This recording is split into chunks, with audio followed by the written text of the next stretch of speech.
It is just a huge honor for me today to be podcast interviewing Joe Lynch, customer success at Dandy. He is the head of customer success at Dandy, where he leads teams that help dental practices thrive through digital transformation. Before Dandy, he built his expertise in healthcare strategy and operations at Bain Company, advising Fortune 100 companies on go-to-market and post-merger integration.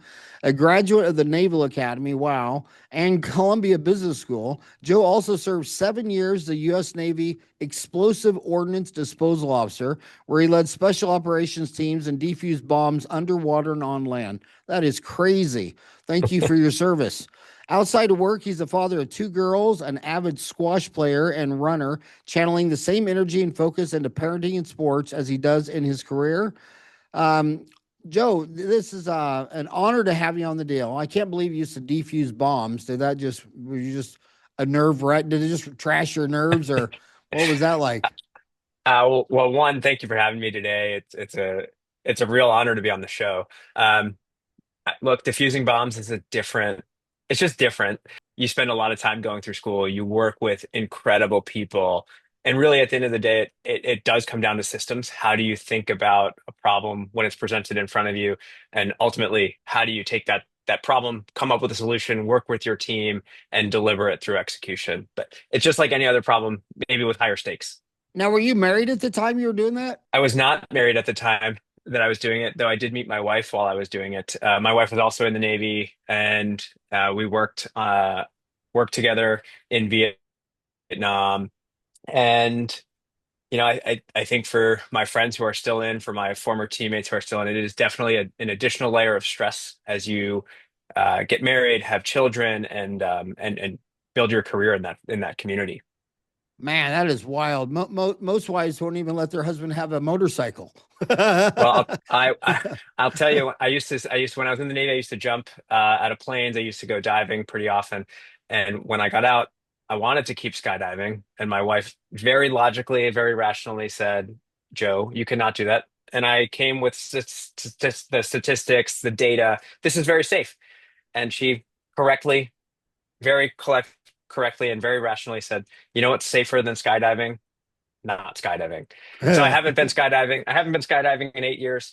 Um, Though at one point I will do it again. I did it one time and I got four boys. Three of them wanted to do it with me. And it was so hard to talk them all into it. And the minute we all touched the ground, we all said, let's do it again. I mean, Yeah. it was so funny. I'm so glad to have you on the show because the one thing that's so bizarre is your company's only 6 years old.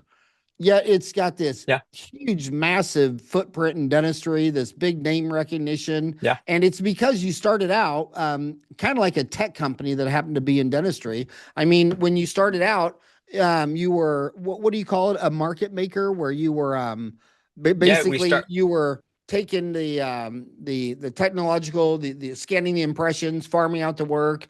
But now you're doing the work in Utah and Dallas, Lehigh, Utah and Dallas. But Yep. tell us about the technology that made you want to, and why dentistry, why you took this new technology and broke into a 200-year-old industry and got so big so fast. I mean, I don't know any dentist that's never heard of Dandy. It is a great story. I think one of our founders had a number of dental issues growing up, and as he graduated from college, realized, hey, this is a place where we could make real impact.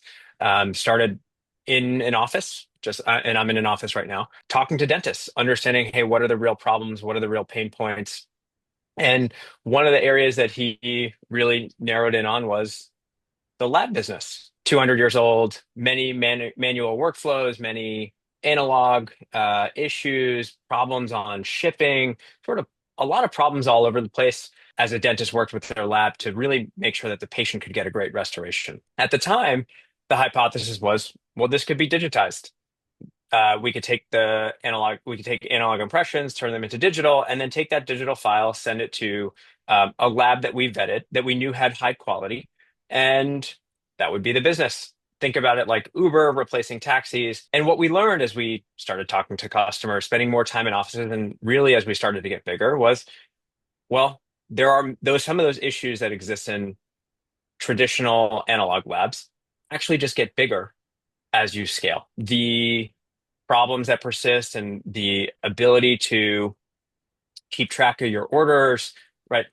The larger you get, and the less control you have over that process, and as you onboard new partners, we learned that I think the very same lessons that our customers today tell us about. So we shifted and we bought a lab. We built it out in Lehigh to start, and realized, okay, by vertically integrating our labs and the software or the scanning, the scanner, the impression, all of the workflows that we built digitally, all the way through to design and manufacturing, that we could deliver a better end product for customers. And so really we've doubled down on that. So all of our work is made by Dandy. Again, our labs are in Lehigh, Utah, and then one in Carrollton, Texas, right outside of Dallas. We're building a third in Utah right now, and then a fourth in Indianapolis as well. Wow, that's phenomenal growth. Yeah. So do you grow like that? I mean, do you get venture capital money, or are you growing in profit, or how do you have such rapid growth in 6 years?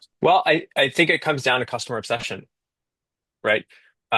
Every single one of our exec team members, all of our staff, we try to get them out to offices as often as we can. And it comes down to, do you understand the problems that dentists are having with their labs today? And can we build a better solution using technology and augmenting that with humans to really drive a great product? And what we hear from customers is, yeah, the products that we have today are pretty great. And our customers tell their friends, tell their colleagues, and that's really how we try and grow. So if a dentist is listening to you right now and he wants to or she wants to get into this, they would first have to be a scanning. They'd have to have scanning technology. They'd have to have something. What system do you recommend? Yeah, And also on the systems, I always hear. I'm in Phoenix, which is right next to yeah, Tempe, Arizona, which is where right, Align Technology is, and Align is with an Invisalign and iTero. But I guess right. some of these systems are closed systems. Like if you have aligns iTero. It doesn't, Yeah, I guess it doesn't play with other systems. And sure. we've had that with Sirac, with Sirona, which was a closed system, and there are other. So talk about open systems versus closed, and what scanning system would you recommend if some dentists wanted to scan and A dentist could sign up with Dandy for free and get access to a Dandy branded scanner. There's no purchase required, but a customer would commit to a monthly minimum of lab volume. In exchange for that, we provide unlimited training and unlimited support for when you have patients in chair, if you have hardware or software issues, or if you want to consult directly with a lab technician. In regards to the ecosystem, Dandy today accepts scans from obviously our own Dandy scanner, but we also work with iTero to accept scans from an iTero. So if you're already digital and you have an iTero, we can work with you. If you have a Trios, we can work with you. Or obviously, if you have the Dandy branded scanner. so you would literally go in there and you give them, or you just loan them a scanner while they're using you, or I mean, what kind of investment is that for? Say a dentist wants to buy a Trio scanner or a iTero scanner. How much money is Mhm. that? And then if they didn't have that and they were going to use you, you would just put that in their office on a lease to Yeah, own, that's right. or Yeah, tell me. yeah. No, Sorry, it's a I great. want the nitty gritty details, No, but I'm just curious no. how this works. I love the details. This is, I think, one of our strongest value propositions. Customers and dentists, right? Like that, every time that they're buying capital expenditures for their office, that is money directly out of their pocket. And what we historically see in the marketplace is that a new scanner, an iTero, a 3Shape, a Prime Scan, will cost you on the order of $20,000 to $40,000. And that's the scanner, it's the cart, it's the laptop, and then of course it's the Twenty installation of thousand, those 20,000, you say? 20 $20,000. 20,000. And when you work with Dandy, we provide all of that for free. It is a Dandy owned scanner and laptop, and we provide that to a customer in exchange for $1,000 of lab volume per month. About $1,000 a month. And what would you say the average dentist lab bill is? Yeah, it really depends. We have so our minimum is $1,000 a month, and that's roughly 10 crowns per month, which we find that most dentists are is doing pretty with no problem. Some customers we have spend $1,000 a month. Others we have we have spending 5, 6, 7, 8, $10,000 a month, and it's dependent on how many operatories they have, what their patient population looks like, but it really runs the gamut. Yeah, I love on accounting. It's sad when you hear dentists talk about overhead because I know from having an MBA and been in this biz Yeah, for decades that nobody's comparing apples to oranges. Like there'll be some right. old man that paid off his land and building and doesn't have rent, and he's saying his overhead's 50%. But then you'd say, Yeah. okay, well, if that land and building, there's a cost of capital. Uh-huh. What if we Hmm. sold that land and building and put it in a treasury bill? I mean, there's no, but I love how DSOs put on their supplies, they put lab and supplies because Yeah. dentists will break lab and supplies, but when you line out, it's so peanut butter and jelly messed up that they never get it right. But okay, so on this $1,000 a month, what are all the different things you can scan and send to the lab besides crowns? I mean, what's the Yeah. full menu of things scannable? Yeah. Dandy is a full service dental lab. And so uh, most customers start with crown and bridge. But we offer partials. I actually wore a Dandy Flipper for about 18 months. It's incredible. We do full dentures, we do clear aligners, retainers, bleaching trays. You can Clear scan anything, aligners. clear aligners as well. Yeah. Yeah, and Okay, I think so go on full partials, dentures, clear liners. What else were you saying? implants. We're a full service dental lab. So if you can do it with an analog impression, we can likely do it with a digital impression and support the full end-to-end practice. I always thought, you always, I feel sorry for, online reviews because Yeah. the vast silent majority is all happy with you, and then someone will drop a Yeah. review at your dental office, and the dentists always lose their mind. There's so many threads on Dental Sound about they got a 1-star review, and you're Yes. basically reading this like you're talking to dentists down from the cliff. But I always thought one of the most interesting thing in my years visiting big labs was how they say that when they're onboarding a new tech, that they have Yep. maybe 20 dentists that have never sent back a crown for a remake in their entire Right. career. So they start them on those accounts. And then you get then the remake curve starts going up, and then they realize they somewhere around 5 or 6% remakes they have learned that okay, this dentist is neurotic. Yeah. He's lost his flipping mind. So I always think it's kind of funny when people are talking about, well, I used a lab and a crown and it didn't fit and I had to send it back. Oh, Yeah. were you just born yesterday? Or I Yeah. mean, I heard you were born at night. Was it actually last night? Yeah, that shit happens. But man, to go from never had a remake ever to over returning 6 out of 100 crowns, that's the distribution of I Yes. guess quality dentistry or whatever. Yeah. But do you have and I know a lot of labs, a lot of Crown and Bridge labs, the default is I'm not going to get into implants just because the remakes are insane. You just lose money on it, and Yeah. they're just going to stick to regular Crown and Bridge. So do you see that in the implants? I mean, you're only 6 years old. Are you at 6 years old on your do you think on your 10th birthday you'll still be in the implant business, or do you think one day you'll wake up and say, no, this is too crazy? Or what are your thoughts? I I would actually take it a step further. I think that on our sixth birthday, we're going we're going further into implants. As we speak to more customers, we realize one, it is an extremely important procedure for the practices. They have patients who may already have an implant or are more interested in an implant than a partial denture. So when we hear and work with different practices, they're asking us, "Hey, I have this system. Can you work with it?" And our answer is yes. And so for us, it has been important to use technology to help simplify implant planning, so surgical guide planning, and then the implant workflows, such that doctors themselves can remain profitable, but of course, we can produce a high quality product and enable them to deliver a great outcome for a patient. Yeah, and on the dental end, it's um, the big implant failures, and they're figuring out in cosmetic breast implants and all kinds of surgeries Yeah, is 11% of U.S. adults smoke, and another 9.4% vape, and it's that damn nicotine, and when yeah, you combine smoking and vaping, it's basically 22. So you got 1 in every 5 Americans taking home your surgery and Yeah. smoking weed and vaping nicotine. And that's before it even fails, before it gets to your end. And it was funny. I look back at my early implant cases, and I mean, when you can walk in the room and you can smell the tobacco, Yep. I mean, you just got to flip a bitch and go leave the room because you're just wasting time and money. Yeah. That's a tough deal. But It's a so tough deal. I mean, I'll tell you, I don't know if you can tell. yeah. I have a Dandy implant now. So huge proponent of the product. I put my money where my mouth is. And look, the ability to restore real and have a permanent fixed implant, it is such a life upgrade.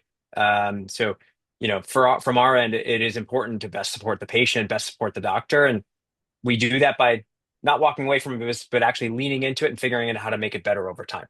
So how many days before the surgery did you stop vaping? Oh, never started. Yeah, interesting deal. So, the other thing that's growing really, really rapidly is these clear aligners. And, Mhm. I remember it was about 3 or 4 years. That's one thing it's hard to remember when you get older, the time. I Yeah. say 3 or 4 years ago, maybe it's 5 years ago, the patents went off. But, when I was a little kid, I was born in 62. Yeah. Only the most messed up child got braces. I mean, if Yep. it looked like you could eat corn on Yeah. the cob to a chain link fence, you were the one that got braces, right? But now it's everybody's getting braces. They get them in high school.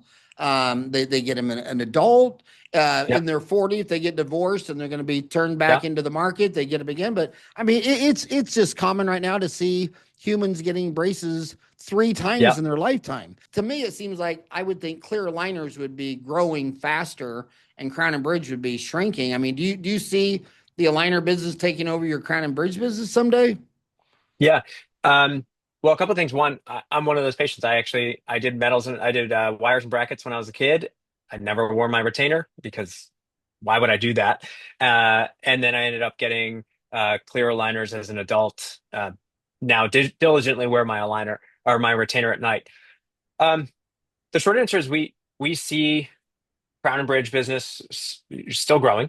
And on the aligner side, doctors are really interested in it because it does help drive revenue for the practice and really drive repeat visits, right? A customer who's happy with their clear aligners treatment, like it looks great. They have a new smile. And then you can start to think about, well, how do I do that with whitening or an anterior restoration as well to really like put the final polish on a smile.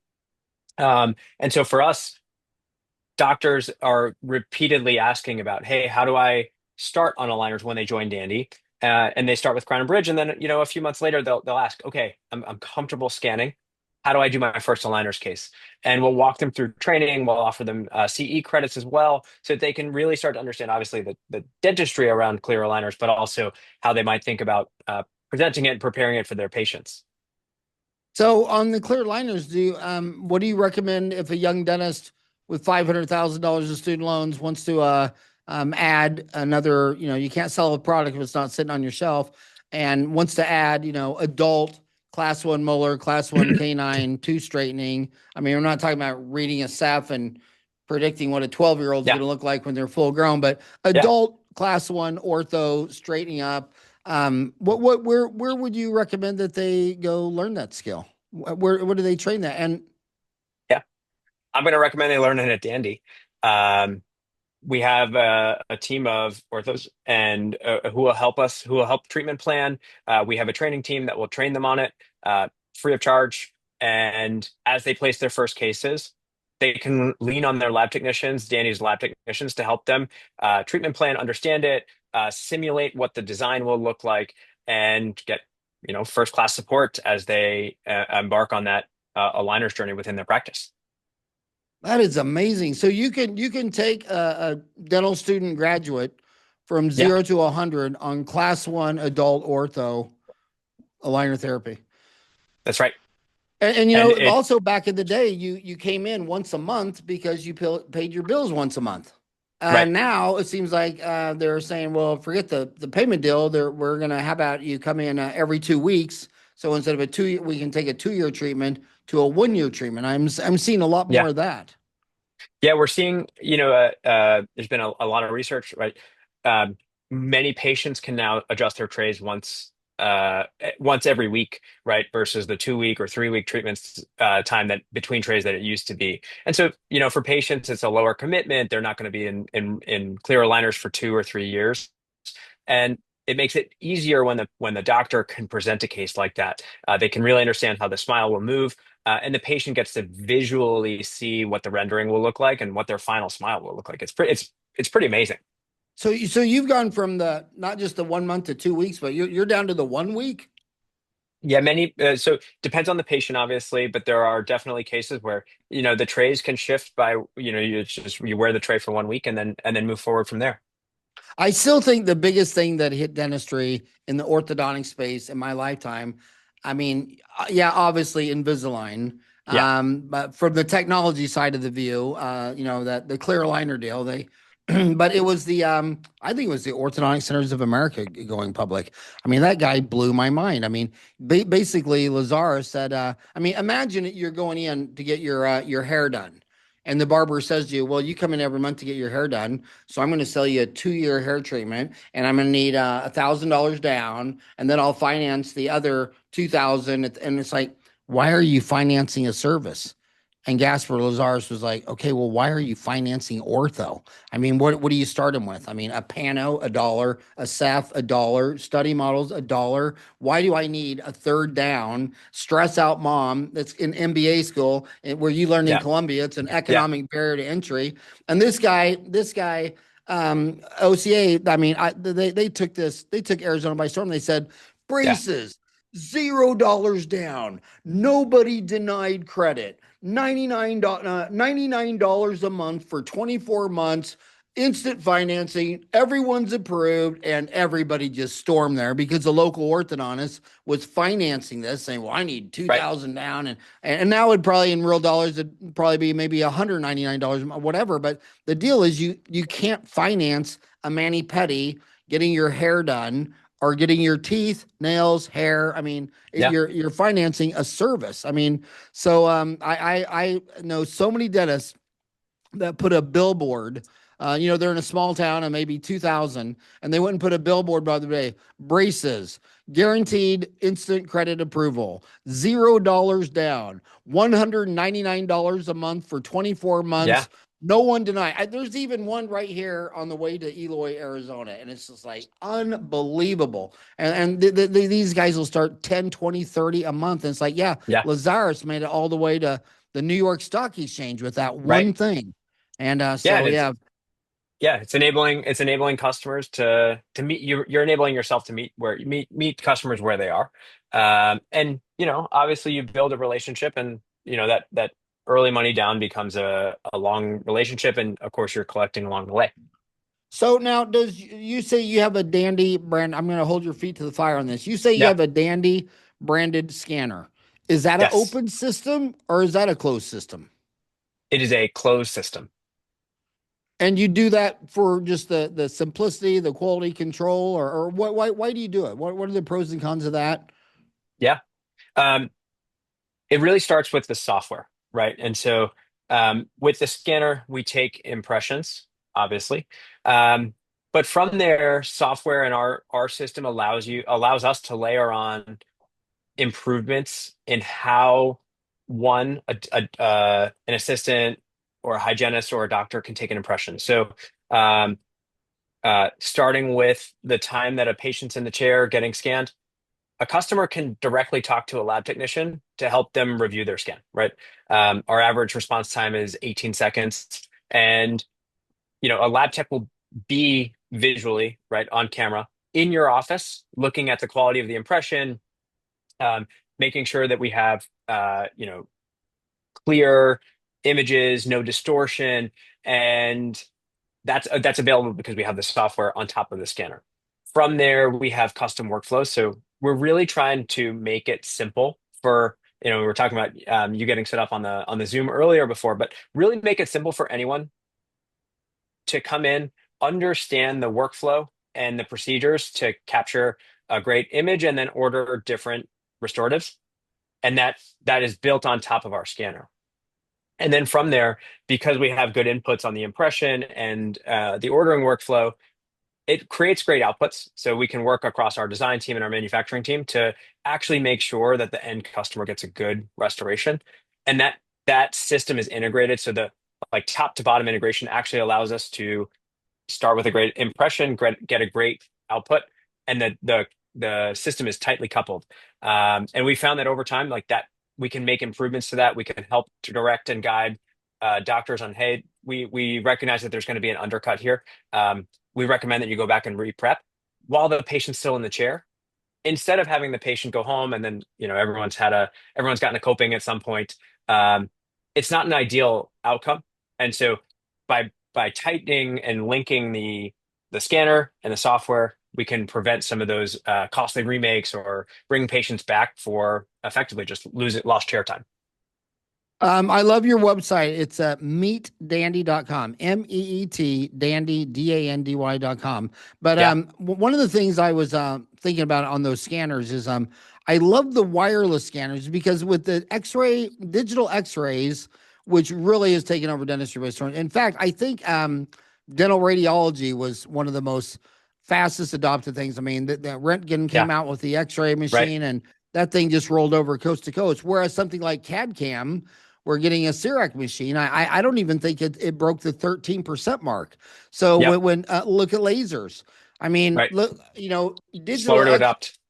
Well, I think they've hit ceilings that, Yeah. they've hit some ceilings. But the one thing that the pain point on that digital X-rays was that dang cord, and then you're not in the present or you're thinking something and you trip over that cord and you fall on the floor and you break that sensor and it's a $5,000 sensor. Are you Yep. having a lot less sensors dropped on the floor that are cordless versus with the cord? And what happens? How often does someone drop one of those sensors and does it survive? And Let me two questions there. So one is how often, like wired versus wireless, and then two, how often do they break when they're wired? I'll answer the second one first. Most customers don't never break a scanner. There's a protective tip on the scanner. It has a secure base, and in general, they don't fall. Wireless scanners have their own benefit though. You can bring them between rooms. It's easier to move around, and many customers prefer like exactly like you're saying. It's just cleaner to not have a wire in the way. There's already enough things in the office, in the operatory, that make it generally tight. And so a lot of customers prefer it so that they just don't have to worry about it. It's just one less thing in their state of mind as they're working. What happens when they break? A customer will ship it back to Dandy. There is a nominal fee for replacement, but we get it back out the same next day. I think that story earlier where you're saying they send in the scan, you have live clinical support, and is that digital? Is that live streaming, or is that Yeah. digital, or Yeah. what is that about? It's yeah, so there's three ways you can chat, just like on like sending an instant message. I guess I'm dating myself with an instant messenger. But you can send a real-time chat notification. You can call and speak to a person as well. And then third, and just pretty recently launched, you can also connect over video. So just like we're doing now, you can connect directly with the lab technician, and they'll help you with your scan. They can also work directly one-on-one with you on a specific design. So if you have a highly aesthetic patient or case that you really want to make sure that the line angles look good, the contacts are exactly correct, you can connect one-on-one with one of our lab technicians and work on your design there.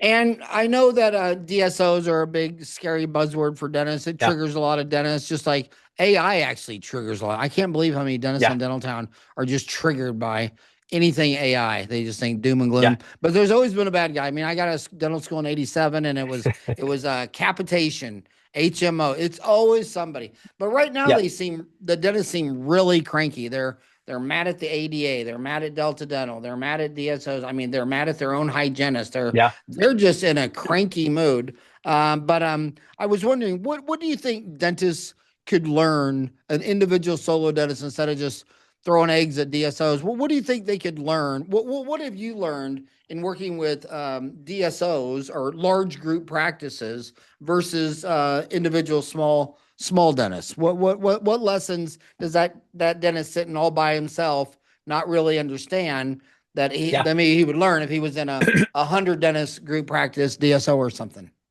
Yeah. That is a great question. And I've actually never been asked that question before. So um, I think there's a couple things. One, DSOs are not inherently bad. In fact, there's a lot of pros to DSOs. They drive increase in patient access. Um, they provide exits for some dentists who really just want to focus on the clinical side of it. And we work with a number of groups. And frankly, like I've talked to enough DSO doctors to say, what's changed? And clinically, nothing. But they are happy to have their time back and not be working on, the business and driving metrics, ordering supplies. Like someone helps them with that now, and they get their energy back. They really get to focus on patient care. And so, I think that's one just extreme takeaway of just, for some dentists, this is actually what they wanted to do when they went to dental school. They didn't really want to run a small business. They wanted to be in the business of treating patients. And I think DSOs are a fantastic way to do that. That is, different than the associate track at a small solo practice. Um, Things that I've learned from being in DSO offices, one, almost all of them have great systems. Uh, I did a podcast a few weeks ago on really the importance of systems. And when I was in the Navy, everything runs on a system. And what you learn as these groups have gotten larger is they have a way that they onboard assistants. They have a way that they onboard hygienists, and they're different. They have metrics that they're tracking to really understand what's important to that practice for this month or next month or overall. And it allows people to really, I think, focus on um, focus on the work, focus on the clinic, focus on the patient, versus trying to reinvent the wheel every time someone new joins. Um, and those things are powerful. Like it really does help free up time, bandwidth, and enable people to do their best work. The other thing I think that's really been interesting as we work with DSOs is how they think about their profit and loss statement, right? Um, they have really started to help us think about the narrative around, well, the lab is really a strategic partner, right? I think a lot of people think of a lab as just a vendor, a fixed expense or drag on profitability. And as we've worked with our partners, what we have seen is going digital through Dandy helps you drive same store revenue. And you can do that because you're really pushing on, well, if it takes me, 2.5 minutes to scan digitally, well, that's extra chair time that I can get back. Um, and over the course of the day, that's one or two more appointments per day. Thinking about measuring remake rate and actually being, you know, sharing the metrics up front. Um, what does remake rate need to look like for us to get an additional chair time back?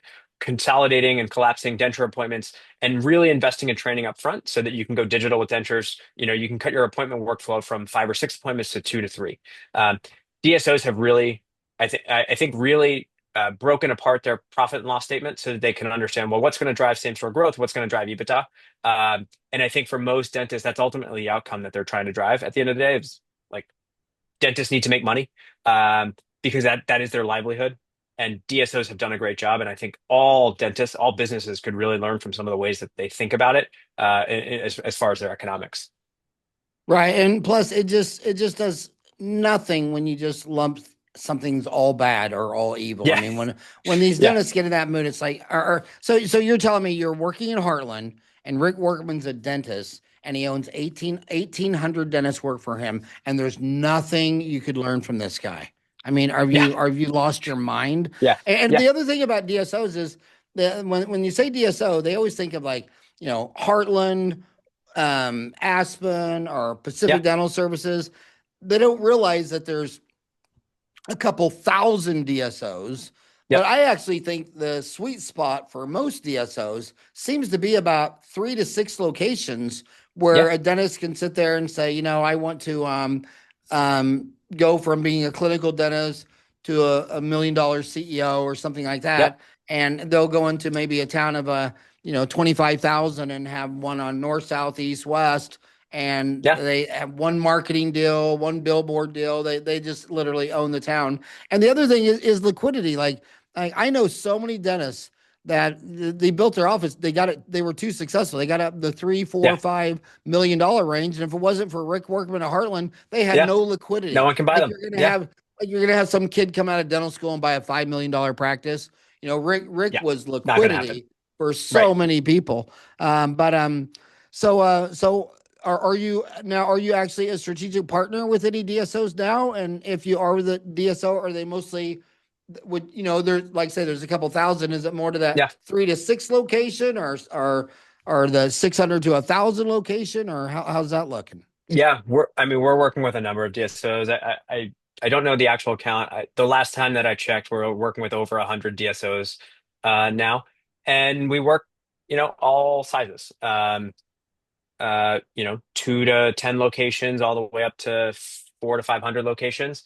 Um, and yeah, we've learned things from all along the way. And it's actually interesting when you talk about that 3 to 6 location dentist, right? That was, I think, our first entry into DSO dentistry, as we had a practice who signed up with us and then they expanded into their remaining locations. You can learn a ton. And a lot of those dentists actually I don't want to say they got forced into it because you couldn't force anyone to do that, but many of them really were just trying to amplify their community impact.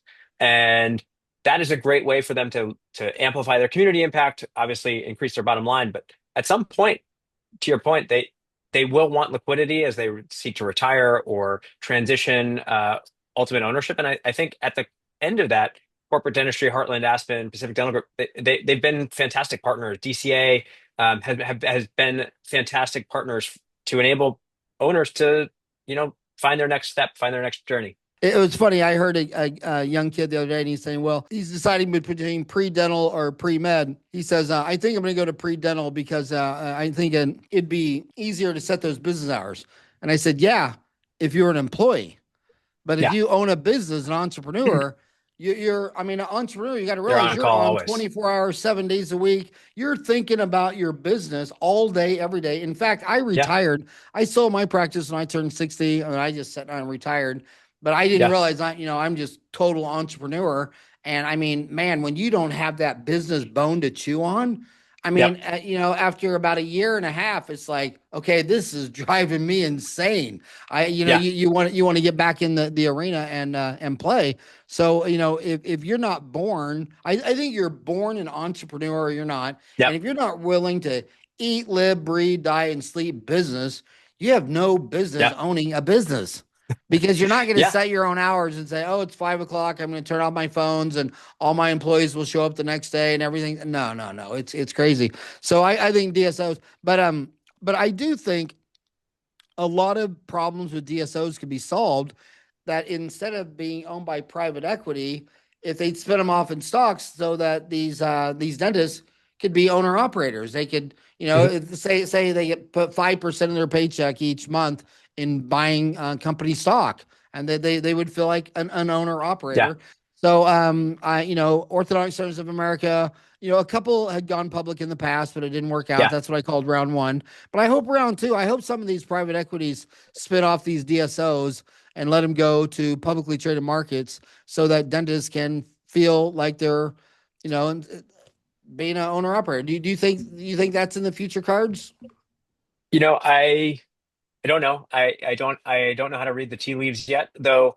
I think it was maybe 2 weeks ago. I did see a DSO file to go public. I don't think they've listed yet, but Park Dental Partners or Park Avenue Dental Partners, I did see filed to go public. They were owned by a private equity firm, and the CEO there, I think, had been a part of the early wave of DSOs going public, like in the late '90s. And so I definitely think it's a possibility. We'll see. It's certainly an exciting time for DSO dentistry. They've obviously been expanding, and the public markets will be an interesting next step for some of those PE firms as they seek to get liquidity from their own investments. When I was in dental school, 84 to 87, they actually formally taught us that how dentures were going to go extinct.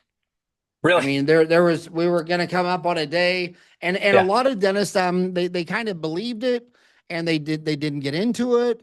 And Yeah. but dentures, if you look at the data, they're still growing. From the day I Yes. graduated, they're still growing. Yeah. And when people talk about cosmetic dentistry, I'm sorry, you know, veneers on supermodels in Beverly Hills, that is not the cosmetic. I mean, I think the most amazing before and after full mouth cosmetic rehabs in America today is they lose all their teeth and they get dentures. And I think Yep. that's better step to go to than straight to all on four, because I I think agree. when you do Yeah. dentures first and you realize what that is, then if you just put a couple implants on the bottom, that raises it up. If you go to all Right. on four, that's super. But when you go from natural teeth to $50,000, 25,000 arch, all on four, they never got. They can kind of be a Karen because they didn't Yeah. realize what it could be. And so what? So many dentists I know, they it's not on their menu. They don't do dentures on their menu. If some dentist is listening to you right now and he says, "Dude, I." I haven't done a denture in 5 years or 10 years. Yeah. Since Or they come graduating out of school. dental school and they say, Joe, I did this in dental school, but I've never done it. What would you say? And are you scanning for the dentures? I mean, are Yeah. you really don't need an alginate and custom trays? Or tell me, No. how does a So kid want to get into dentures with Dandy? yeah. So two different ways. One, you can fully scan uh, for a denture. A dental scanning is hard, but if you want to pour, if you want to do alginate and a tray, you can scan that as well. You just you scan the stone model. Um, I think the advice I would give is start doing it. Right, dentures are. I agree with you. Right, it's a great place to start, and you can deliver an amazing patient outcome, right? A patient who's missing a few teeth, if a denture or a partial denture is the right outcome for them, right? It is a, it can still be a very highly aesthetic outcome for a patient. And, you put in the couple posts for an implant supported denture, and that is, that is a great smile for many patients, um, and really can help transform their aesthetics. So I would give the advice, get into it. Digital dentures have never been easier, and they continue to get easier with Dandy. And it will help grow your own practice volume, right? A good denture um, drives a lot of referrals, as people who need a denture are often, they are already talking about their teeth. They're in some sort of pain, and a denture can help supercharge some of your own volume. And what are these? I always hear about a dentist night out with Dandy. You've had him in Yeah, San Diego and Orange yeah, County and Washington D.C. Well, yeah. what's up with that? What are those? Yeah, it's just an opportunity for us to meet customers, meet dentists in the local area. If you want to sign up with Dandy while you're there, great. But it's also just a chance for us to learn, get into the market, and understand, hey, what's happening at your practice today? Uh, um, how can we help? And really just get a better sense of, well, this is what customers are telling us, and this is where, for us to go, better support customers. These are the products that we need to build, or launch or improve. And it's a good chance for dentists to meet us. Come if we're in your town, if we're in your city, come visit us. We're always open to more conversations. And really, at the end of the day, it's about delivering an experience and a product that dentists love. Because we ultimately believe that's how we will create the longest lasting relationships. Okay, and my last and final question. I'm not asking this just because I'm a Yeah, 63-year-old grandpa with 8 grandchildren, but what do you say to all the old dogs like me who are like 55 plus that said, yeah, but yeah, I'm just not a tech guy. I mean, I'm trying to write yeah, it. I mean, I want to, but I'm not a tech guy. How yeah. hand holding can you take a 55-year-old grandpa dentist and turn him into a tech scanner guy? We do it every day. We have, a range of dentists in our that work with Dandy today. Some who are right out of dental school, some who have been practicing for 40 years. My favorite quotes come from older dentists. Many of them who have been practicing for a long time are somewhat, they're not necessarily burned out, but they're, sort of going through the motions. One of my favorite customers, and you're all my favorite customers, but I work with this dentist quite closely. He's the one who actually did my implant restoration. I get a message from him a few times a week, Hey, I've actually just fallen back in love with dentistry again because I don't have to worry about everything else. Um, and that is just a phenomenal one. It's a phenomenal quote, but two, as you think about the later stage of your career and really doing the same things over and over again, one, old dogs can definitely learn new tricks. But two, sometimes those new tricks actually help reignite the spark and love for dentistry that you may have had and may have lost a little bit of its luster over the past few years or decades. All right, man. Well, it was an honor podcasting you. I had so much fun. How Yeah. does my homies contact you? You can find us at meetdandy.com anytime we're available. Click a button and you connect directly with one of us. All right, man. And again, thank you for serving. And I Yeah, hope you thank you. stay in dentistry and don't go back to defusing bombs. I think I'm done. I think my wife has said I'm done. All right, man. Thanks Have a so great much. day. All right. Bye.